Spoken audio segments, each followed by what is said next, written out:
नमस्कार, आप सभी का स्वागत है साथियों। और जैसा कि आप लोग देख सकते हैं, ये है यमुना बैंक। और आपको देखने को मिल रहा है लेज़र लाइट्स। तो प्रयागराज में चल रहा था लेज़र लाइट्स शो, जो कि पूरा का पूरा लगभग 45 दिन तक चला। और आज लेज़र लाइट शो का आखिरी दिन है, यानी कि 26 फरवरी का दिन। और आप देख सकते हैं यमुना नदी का किनारा, और ये भीड़ आपको देखने को मिल रही है। और यहाँ पे आप देख सकते हैं मोबाइल स्क्रीन कुछ इस तरीके की भीड़ में जलती हुई दिख रही है, यानी कि सभी लोग वीडियोस वगैरह जो भी हैं बना रहे हैं, या तो फिर कुछ लोग लाइव हैं। और पानी में आपको पूरी की पूरी चीजें लेजर के माध्यम से दिखाई जा रही हैं। तो ये आप देख सकते हैं, जो समुद्र मंथन के दौरान 14 रत्नों की प्राप्ति हुई थी, उन्हीं 14 रत्नों को आपको पानी में लेजर लाइट के माध्यम से दिखाया जा रहा है। ये सबसे अच्छी बात है। और ये आप देख सकते हैं कुछ इस तरीके के, जो ये कौस्तुभ मणि को दिखाया जा रहा है। ये पूरा का पूरा, चाहे वो चस्रवा हो, या फिर कल्प वृक्ष हो, कामधेनु गाय हो, या फिर अमृत कलश हो, ये सारी चीजें दिखाई गई हैं लेजर लाइट के भी माध्यम से। और सही बताएं तो काफी अच्छी रही है। और इसको देख के बड़ा अच्छा लगा। और सही बताएं तो मैं आज लास्ट दिन आया। ये सबसे खराब बात है, मुझे और दिन कुछ दिन पहले आना चाहिए था, और चीजें देखने को मिल जाती। और ये आप देख सकते हैं जो सामने का दृश्य है, वो अभी इस समय जो चल रहा है, ये दिखाया जा रहा है कि जब अमृत कलश की प्राप्ति हो गई, तो जैसे अमृत कलश निकला, तो राक्षस जो असुर थे, वो अमृत कलश लेके असुर लोक आ गए, मतलब पाताल लोक चले गए। अब इस बात का जब पता चला, तो फिर जो देवता लोग थे, क्योंकि उस समय देवताओं की शक्ति खत्म हो चुकी थी, तो असुर उनसे ज्यादा ताकतवर थे। और यही वजह कि जब अमृत कलश निकला, तो वो अमृत छीन के कहाँ भाग गए, पाताल लोक आ गए असुर लोग। तो फिर अब ये इस बात के लिए देवता लोग गए भगवान विष्णु के पास कि आप ही कुछ करिए प्रभु।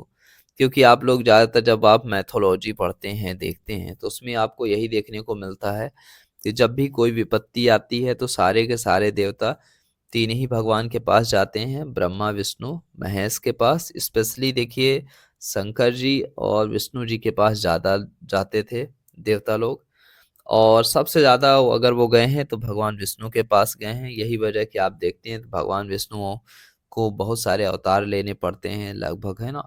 चाहे राम कृष्ण, तो आपको देखिए नरसिंह अवतार, बावन अवतार, तो ये पूरे को पूरे अवतार भगवान विष्णु ने ही लिए हैं। अब इसका रीज़न ये है कि जब भी धरती पे अत्याचार अन्याय बढ़ता है, तो भगवान विष्णु आते हैं।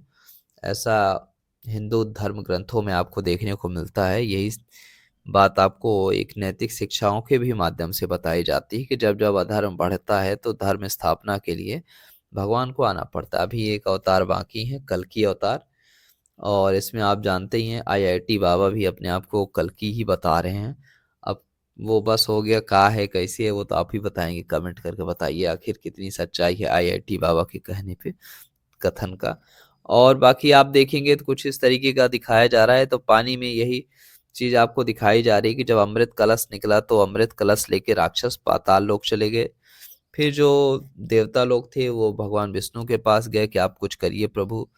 तो भगवान विष्णु ने मोहिनी का रूप धारण किया और पाताल लोक आ गए। और इतनी खूबसूरत मोहिनी देख के जो राक्षस थे, असुर थे, वो सभी सभी मोहित हो उठे।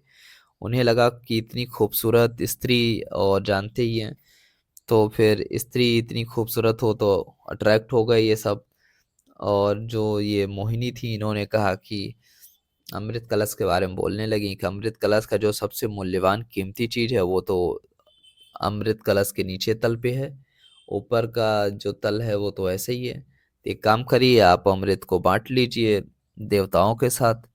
तो जो असुर राज थे, उन्होंने कहा कि नहीं, अगर देवताओं ने हमारे साथ छल किया तो क्या होगा। तो उन्होंने कहा, जो मोहिनी थी, कहीं कि ऐसा कुछ नहीं होगा, मैं हूँ तो मैं सब कुछ वो कर लूंगी। तो यही चीज़ों को चित्रों और वीडियो के माध्यम से समझाया गया है, वो भी लेज़र शो के माध्यम से। और पूरा का पूरा आप देख सकते हैं पानी में चल रहा है, ये खास बात है। और पीछे आप देख सकते हैं पानी की फव्वारें निकल रही हैं। इसी चीज को बस वो दिखाया गया है कि कैसे कैसे हुआ। फिर लास्ट में असुर राज मान जाता है और अमृत को शेयर करने के लिए तैयार हो जाता है कि अब अमृत देवता और दानव एक साथ पिएंगे, और जो सबसे कम कीमत वाला चीज़ है अमृत का, असली अमृत जो नीचे है, तो वो लास्ट में आएगा। इसका मतलब पहले देवताओं लोग को पिला दो, फिर उसके बाद हम लोग पी लेंगे। तो भगवान विष्णु अमृत कलश ले लेते हैं। भगवान विष्णु मतलब जो मोहिनी इस समय रूप धारण किए थे, तो मोहिनी अमृत कलश लेके पहुंच जाती हैं, देवताओं को अमृत पिलाना शुरू कर देती हैं। इसी चीज को पिक्चर वीडियो के माध्यम से दिखाया गया है। और आप देख रहे हैं कि जब भगवान विष्णु मोहिनी बनके सभी देवताओं को अमृत पिला रहे थे, तो सभी देवताओं का क्या हुआ कि जो शक्ति खोई हुई थी, वैभव और शक्ति, वो सब फिर से वापस आने लगी। और यहाँ आप देखते हैं तो उन्हीं जो राक्षसों के ग्रुप में से एक राक्षस हुआ करता था, वो समझ गया कि मतलब कुछ न कुछ तो चल रही है गड़बड़, और जाके वो देवताओं के झुंड में देवताओं का रूप धारण करके बैठ गया। और भगवान विष्णु सबको अमृत पिला रहे थे मोहिनी के रूप में, और जैसे ही भगवान विष्णु ने उस राक्षस को पिलाना चाहा, तो जो चंद्रमा और सूर्य थे, वो उन्हें पता चल गया कि मतलब ये तो देवता नहीं, ये असुर है। तो उन्होंने बता दिया भगवान विष्णु को। फिर भगवान विष्णु ने अपने सुदर्शन चक्र से उस राक्षस का सर धड़ से अलग कर दिए। लेकिन कहते हैं कि अमृत की कुछ बूंदें उसके गले के नीचे जा पहुंची थी। यही वजह है कि उस राक्षस का सर और धड़ अलग हो गया, और फिर भी वो अमर रह गया, मरा नहीं। अब इसका रीजन ये होगा कि अमृत पी चुका था वो। अब वही वजह है कि अब इसे एक नया नाम दिया गया, कहा गया कि अब ये राहु और केतु हो गए, ठीक है। और ये राहु और केतु अब क्या करते हैं, अपना बदला लेने के लिए सूर्य और चंद्रमा पे ग्रहण लगाते रहते हैं समय समय अनुसार, ठीक है। ये पूरा का पूरा चीजें आपको देखने को मिलेगी, पूरी वीडियो के माध्यम से दिखाया गया था। और ये खास बात है कि आप देख सकते हैं सूर्य और चंद्रमा को दिखाया गया, फिर उसके बाद क्या क्या प्रोसेस हुआ, ये सारी चीजें आपको बताई जा रही हैं।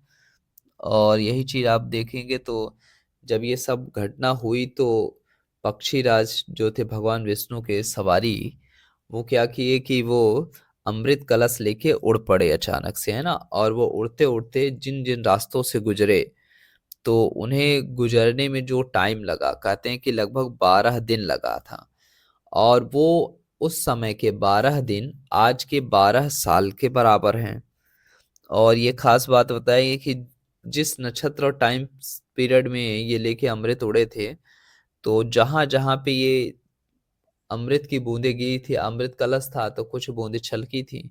तो 4 जगह पे छलकी थी, हरिद्वार हो गया, प्रयागराज हो गया, उज्जैन हो गया, और नासिक हो गया। इन चारों जगह पे अमृत की कुछ बूंदें गिरी थी। और यही वजह है कि आज आप देखते हैं तो प्रत्येक 12 वर्ष बाद, क्योंकि 12 दिन लगे थे और वो आज के 12 साल के बराबर हैं, तो यही वजह है कि आप देखते हैं तो प्रत्येक 12 वर्ष बाद जैसे ही वो नक्षत्र और घड़ी स्टार्ट होती है, तो इन सभी जगहों पे कुंभ मेले का आयोजन किया जाता है। और इसी चीज को आप देखेंगे तो पूरा दिखाया गया है। और आप देख सकते हैं पानी में लेजर वगैरह ऐसे चल रहे हैं, लेजर लाइट शो आपको देखने को मिल रहा है। और ये सबसे अच्छी बात है, यही खूबसूरती है प्रयागराज की। और यहाँ पे दिखाया भी गया है कि कैसे वो किया जा रहा है लेजर के माध्यम से। और इस लेजर लाइट को पानी में दिखाना, सही बताएं तो एक अद्भुत है। और ये एक अविस्मरणीय रहेगा हमेशा के लिए, हम सबको याद रहेगा कि मतलब प्रयागराज में सोचिए, कहीं पे 1 दिन 2 दिन का लेजर शो होता है, और प्रयागराज में सोचिए लगातार 45 दिन तक लेजर लाइट शो चला। इवन आप देखते हैं और कुछ आपको ड्रोन शो भी देखने को मिला, ये खास बात रही है। और बहुत सारे महाकुंभ मेले में आप देखेंगे तो बहुत सारे शिविर लगाए गए थे उत्तर प्रदेश गवर्नमेंट द्वारा, जिसमें बताया गया था कि प्रयागराज का महत्व क्या है, या फिर वो महाकुंभ से रिलेटेड और सारी चीजें रिप्रेजेंट की गई थी। या फिर आप देखते हैं तो जो महाकुंभ मेला लगने से पहले जिस तरीके से महाकुंभ को दिखाया गया था पिक्चरों के माध्यम से, मतलब चित्र के माध्यम से, ये सारी चीजें बनाई गई थी, वो काफी अच्छी और खूबसूरत तरीके से बनाई गई थी। और यही आपको आज आप देख सकते हैं तो कुछ इस तरीके की लाइट्स वगैरह देखने को मिल रही हैं। तो सोचिए पानी बीच नदी में आपको इस तरीके का लेजर शो देखने को मिल रहा है, ये सबसे अच्छी बात है। और आप देखेंगे तो ये जो प्रयागराज का ओल्ड ब्रिज है और इसे कहते हैं कि अंग्रेजों के समय में बना था और ये काफी मजबूत है। आप लोग देख सकते हैं अंग्रेजों द्वारा बनाई गई आज भी इमारतें काफी मजबूत हैं और आज भी चल रही हैं, ये खास बात है। चाहे आप शहर के किसी भी क्षेत्र में जाते हैं, जहाँ जहाँ अंग्रेजों का आवास रहा है या फिर उससे संबंधित रहा, तो वहाँ पे उन्होंने स्कूल बिल्डिंग्स हॉस्पिटल्स वगैरह जो बनाए थे आज भी काफी अच्छे और बेहतरीन स्थिति में है। और यहाँ आप देख सकते हैं तो इस तरीके की लेजर शो सही बताएं तो बहुत अच्छा लग रहा है, सबसे सुपर और शानदार लग रहा है। और सोचिए इतनी जो भीड़ है, पूरी की पूरी भीड़ खाली वीडियो बनाने पे टूटी पड़ी हुई है कि वीडियो बना रही है और दिखा रही है, मतलब या तो कोई फैमिली मेंबर्स को दिखा रहा है इस तरीके का। और बाकी आप देखेंगे तो इस तरीके का यहाँ आप देख रहे हैं तो कुछ इस तरीके देखने को मिल रही है। और ये पूरा का पूरा जो इस तरीके का रिप्रेजेंट किया गया है कुंभ को और कुंभ के महत्व को बताएगा, आखिर कुंभ मनाने का कारण क्या है। और वो 14 रत्न जो बताए गए हैं वो काफी शानदार रहे हैं। और याद रखना है, आई थिंक मैंने आपको बताया भी था कि वो 14 रत्न कौन कौन से निकले थे। और 14 रत्नों में जो अमृत था वो सबसे ज्यादा महत्वपूर्ण होता था। और कहा भी जाता है कि इस बार लगभग महाकुंभ में बहुत सारी चीजें व्यवस्थित की गई। सरकार ने सोचिए इतने ज्यादा आपको पांटोन पुल्स पीपा पुल वगैरह सब कुछ बनवाए है। और व्यवस्था देखिए सब कुछ सही रही है, शानदार रही है। और कुंभ खत्म भी हो गया है। और कुंभ मेला बोला भी गया है कि अलग अलग 4 जगह पे होता है। हरिद्वार आप जानते हैं गंगा नदी के तट पे होता है, हरिद्वार आपको उत्तराखंड में मिलता है। और वहीं आप बात करते हैं अगला जो होता है उज्जैन है, उज्जैन महाकालेश्वर नगर बोलते हैं, ये मध्य प्रदेश में और क्षिप्रा नदी के तट पे है। और अपना प्रयागराज जानते ही हैं, गंगा यमुना सरस्वती के पावन तट पे है और इसे त्रिवेणी संगम कहते हैं। तो यहाँ इस वर्ष हो रहा है 2025 में। और नासिक महाराष्ट्र गोदावरी, जो गोदावरी को दक्षिण की गंगा कहते हैं और गोदावरी नदी तट पे होता है जो कि नासिक महाराष्ट्र में पड़ता है। यहाँ पे भी कुंभ का आयोजन किया जाता है। अब वहीं बात करते हैं, देखिए कि जो महाकुंभ मेला है वो दुनिया के सबसे बड़े धार्मिक समागमों में से एक माना गया है।